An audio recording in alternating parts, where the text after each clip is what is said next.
Во петокот јас и бев дежурна на Универзитетската клиника за детски болести и ние дежураме обврзно на интензивната нега и терапија, каде што практично јас работам и ја раководам. Детенцето кое што беше симнато пред 2 дена кај нас почна да се влошува.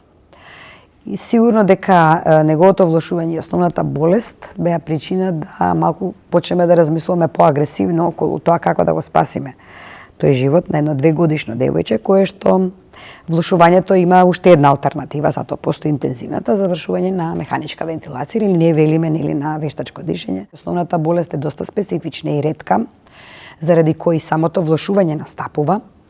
Слухот кој што го имавме од фондот, од самиот одел каде претходно лежеше детето, тоа е оделот за детска онкологија, и каде што неколку месеци веќе ја поставивме дијагнозата, која е доста специфична практично и доста ретка, бара трансплантација на коскина срцевина. Но истата, целиот имунолошки механизам го пореметува и дишењето, ја пореметува и свеста, потребата за кислород и пак рековме дополнителни помагала кои можат потоа да ја дополнително влошат состојбата.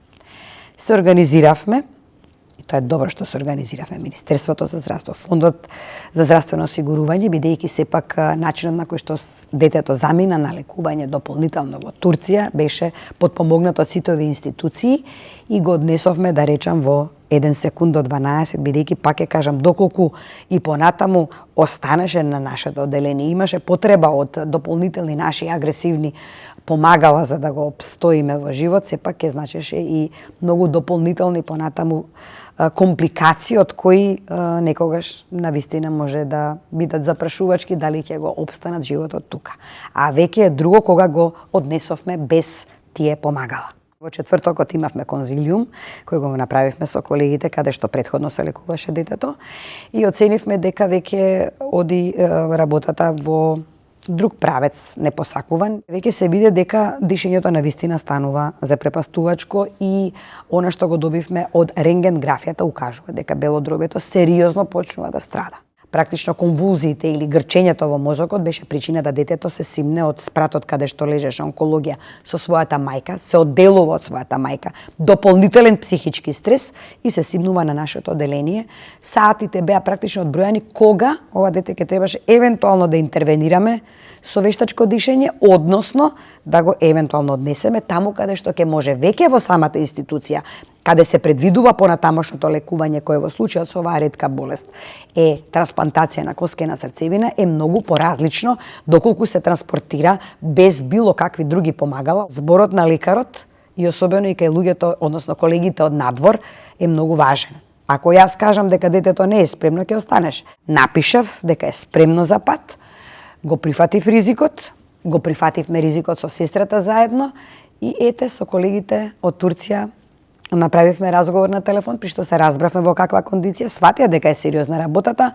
Авионот беше после завршување на конзилиарното мнение дека е спремно за патување, односно дека ќе се одобрат средства за лекување надвор, беше веќе спремно за 3 часа после тоа. Веќе за 1 ден целокупно, детето веќе беше на правото место каде што веќе ја добива потребната терапија за понатаму. Колегите што го прифатија таму, веќе го прифатија во една релативно добра кондиција од тука однесено, а за да го очувате медицинската екипа од таму, но ние го дадовме токму онака како што и тие посакува и беа срекни да го прифатат со оглед на тоа дека се можеше да се случи и дури и од самата детска клиника до самиот транспорт на аеродром.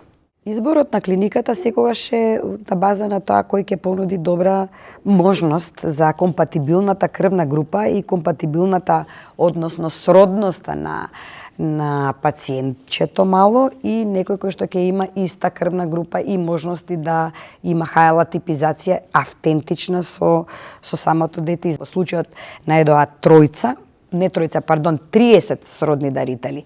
30 сродни дарители кои беа спремни да можат веднаш да втрчат, односно да ја дадат... Тоа беше пресудно за да изберете која клиника во Турција? Да, тоа беше пресудно и сметам дека е ова еден навистина убав и позитивен момент при кој што радоста после тоа е голема. Верувам дека ќе биде крајот успешен, бидејќи пред неколку месеци и во нашава држава се направи една трансплантација, но на поголемо детенце од 15 години со клиниката за хематологија, при што го поздравувам и нивниот чекор на соработка што ја има. Тоа беше 15 годишно дете на кое што беше направено трансплантација на коски на срцевина. Транспортот не е ефтин, морам да кажам, бидејќи е медицински, меѓутоа пак ја кажам од околу 15 до 20.000 евра. Меѓутоа, пак ја кажам, нели, сето тоа и ако сумирате економски колку би значило во однос на спасувањето на животот, е минорна капка во морето, кој некогаш се одлева за многу други работи. Од друга страна, самата трансплантација на коски на срцевина кошта некаде околу 150.000 евра, што пак ја кажам, кога ќе се спаси тој живот, и тоа е една капка во морето. Така размислуваат оние кои гледаат на животот на децата вистински и шансата која треба да се даде. На крајот на денот ја дадовме шансата.